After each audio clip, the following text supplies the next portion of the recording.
박선원 의원 질의해 주십시오. 예, 한덕수 증인께 질문 드리겠습니다. 한덕수 총리님, 네. 노무현 대통령 마지막 총리하셨죠? 네. 그래서 제가 한덕수 총리님을 여전히 존경합니다. 우리 노무현 대통령이 기용해서 함께 국정 파트너로서 대한민국을 운영하셨기 때문입니다. 방금 전에 총리께서 하신 말씀 전적으로 동의합니다. 그래서 여쭙습니다. 총리께서 22대 국회에 오셔서 야당 의원들의 질의에 대해서 과연 얼마나 우리 대한민국의 윤석열 정부를 대표하고 지도자로서 과연 협치를 위해서 답변하신 적이 있습니까? 저는 감히 여쭐 수밖에 없습니다. 여야 책임 이전에 방금 정부의 책임 말씀하셨지 않습니까? 총리 계시는 동안 과연 야당 찾아다니셨습니까? 찾아다녔고요. 네. 또 여기서 말씀드리기는 어렵지만 여당 의원님들도 최대한 많이 만났습니다. 네, 알겠습니다, 총리님. 그것이 저는 노무현 정신이라고 생각합니다. 그러니까 앞으로도 우리 사회의 지도자로서 어른으로서 정말 정치가 똑바로 가고 국가가 제대로 운영되게 하기 위해서 좀 더 높은 도덕과 방향성 제시를 해 주셔야지 윤석열을 대변하는 그런 총리는 아니셔야 되지 않습니까? 그러시죠? 국가와 우리 국민들의 발전을 위해서 저는 40년 넘게 네, 근무해 알겠습니다. 왔다. 이렇게 그래서 믿습니다. 물론 부족한 부분이 많을 겁니다. 그래서 개헌 반대하신 거죠? 네, 그렇습니다. 그런 맥락이시지 않습니까? 네, 그렇습니다. 최상목 대행님, 그래서 개헌 반대하신 거죠? 네, 그렇습니다. 이창용 하는 총재께서 여기 오셔가지고 최상목 경제부총리 당시에 께서 사표 내겠다라고 하는 결연한 의지 밝혔다라는 진술을 하셨습니다. 그때 결연한 의지가 여전하신 거죠, 지금도? 네, 직에 연연하지 않습니다. 그렇죠? 그러면 잠시 멈춰주고 PPT 화면 한번 봐주십시오. 이번 개헌은 잘못됐다고 보시는 거 아닙니까? 자, 헌법재판소 제111조 여기에 어떻게 나머지 3명에 대한 임명 권한은 없습니다. 이 절차를 처리해야 될 의무가 있는 것입니다. 그렇지 않습니까? 재판관 중 3인은 국회에서 선출을 한 자를 임명한다라고 되어 있습니다. 다음, 코넬대 박사 학위 하셨죠? 저도 같은 파리학번으로 영국에서 유학을 했습니다. 보십시오.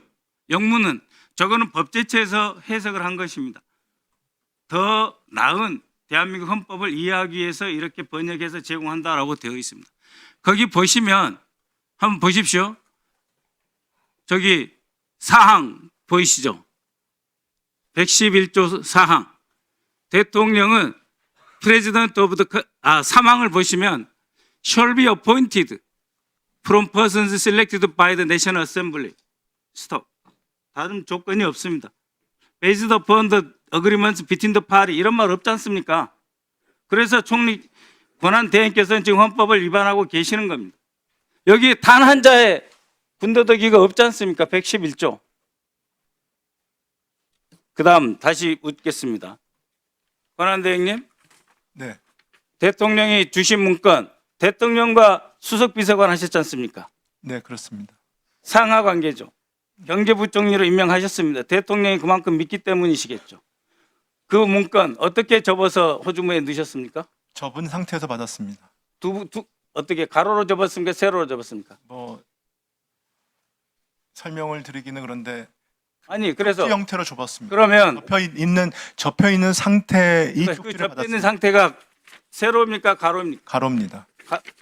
이겁니까? 아니면 가로. 가로로 2번 정도 접혀 있고 가로가 한 번 더 두 접혀 번 있었습니다. 접혔다 이거죠. 또 한 번 접혀 있었습니다. 한 번 더 접혔어요? 네, 그렇습니다. 그러면은 이거를 저는 받아서 그 당시에 쪽지로 인식을 했습니다. 말씀드린 거죠. 부총리 그렇게 했을 때 대통령이 이 지시 문건을 주시면 국무회의에 빈손으로 갑니까? 서류 가방 들고 가시죠.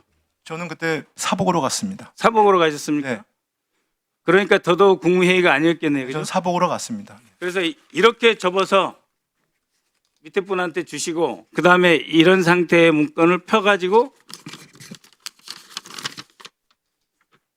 검찰에 제출하신 겁니까? 제가 제출하지 않았습니다. 아니 그러니까 이렇게 폈을 거 아니에요. 아니, 제가 피지 않았습니다. 저는 그러니까 제출한 상태에서 이렇게 접혀진 흔적이 없어요.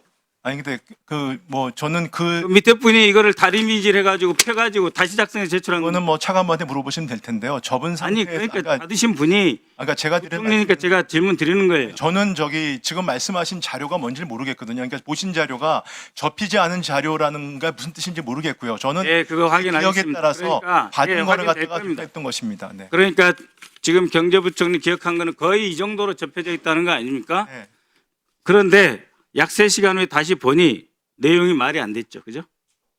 따를 수 없었죠. 그래서 기재부 직원들에게 나는 따르지 않겠다 말씀하신 거죠. 그 내용을 보지 않고 얘기했습니다. 이미 보시기도 전에 따르지 않고 했는데 이 내용을 보니 더욱 말이 안 된다 이런 말씀이신가요? 그 내용을 다 읽지도 않았습니다. 아, 그러니까 그 정확히 사후에 봐도 더더욱 말이 안 된다는 거 아닙니까? 우리 민병덕 지금 질의에 물어보시니까 제가 답변하는 거고 그 당시에는 정확히 제가 국회에서요 네. 예비비란 단어도 기억을 못하고 재정자금 유동성으로 답변을 했습니다. 그 정도로 저는 그 예, 알겠습니다. 정권에 대해서 기억이 전혀 없었습니다. 예. 자, 정진석 비서실장께 질문 드리겠습니다. 김영현이 대통령을 이렇게 잘못 모셔가지고 계엄으로 끌고 간 것에 대해서 당시 국무회의 그 배석자로서 김영현에게 뭐라고 말씀하셨습니까? 저는 국무회의 배석자가 아니었습니다. 그러면 그 자리에 계셨지 않습니까? 국무회의에 참석하지 않았습니다. 그럼 김영현에게 해제- 뭐라고 했습니까? 해제 국무회의는 참석했고 배석했지만 김영현하고 접촉한 적 없습니까?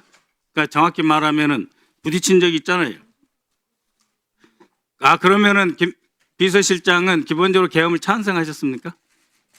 계엄에 찬성한 바 없고 찬성한 적 없으시죠? 김선호 국방장관 직무대행 예, 직무대행입니다. 지금 증거인멸 하고 있습니까 없습니까? 증거 보존하고 있습니까? 예, 증거 인멸하는 적 없습니다. 감찰실장이나 기타 부하들에게 자체 조사 시키고 있습니까? 어떤 조사를 말씀하시는 겁니까? 이 전체 계엄에서 왜 군이 동원됐는지 과정을 직무대행으로서 당연히 감사 해셔야 되는 거 아닙니까? 그건 지금 수사가 되기 때문에 제가 별도로 뭐 조사나 감사를 하는 것은 맞지 않습니다. 특검이 국가 안보에 위해가 되는 그런 압수수색을 무작위적으로 할 것이라고 상상하십니까? 예, 뭐 가능한 해석이라고 봅니다. 네, 수고하셨습니다. 백혜련 의원님 기대해 주십시오.